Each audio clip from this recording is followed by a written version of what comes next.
Hello, my name is Rockette Ewell, and it is my honor to share with you, our St. Paul's family, some thoughts about this year's stewardship campaign. I'm from Texas, and we were at church a lot when I was a kid. I remember during the offering, as the plate was passed from hand to hand, that my grandmother would press a couple of nickels and dimes, and sometimes even pennies, in my hand so that I could drop it into the plate. That's where I first learned that generosity mattered, that it was less about the amount of the gift and more about the heart and spirit of the giver, and that we show our gratitude for the abundance of God's gifts to us by sharing that abundance with others, with our money, our time, our possessions, and our hearts. When the pandemic hit earlier this year and shelter-in-place orders were issued, both my husband and I started to work mostly from home. With the shutdown in March, life literally stopped. And then George Floyd was killed. And in the midst of all the terrible disruption, fear, and turmoil in the world around us, I found myself becoming anxious and restless. About that same time, St. Paul's transitioned to online services and fellowship. I found such solace and sustenance in rejoining my church family.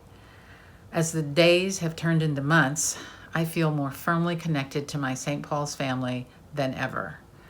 I found new and unexpected friendships and become engaged in this faith community in ways that I could not have imagined. This church continues to be a lifeline, keeping me safe, grounded in my values, and connected to my God. You might wonder what that has to do with this year's pledge campaign.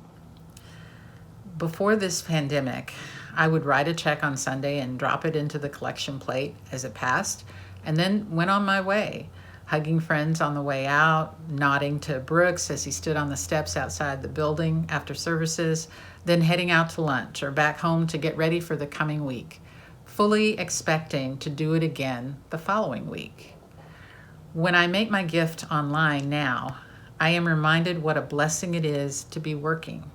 I think about how important our ministries are that connect those of us who are isolated and comforts those of us who are frightened and sick. Now I think about how important it is for our families that there is fun-filled and meaningful spiritually based instruction for our youth. I think about how wonderful it is that we can afford technology like Zoom and other tools to keep us connected. How morning prayers, even online, are such a balm to those facing long, tough days. In short, I have a new appreciation of what our gifts do to keep us all connected, whole, and spiritually fed, and to keep our St. Paul's light shining in a sometimes dark and scary time. I invite you to reflect on your gifts to the St. Paul's community, your time, energy, expertise, or money, and how your generosity makes a difference for people, especially now. Thank you.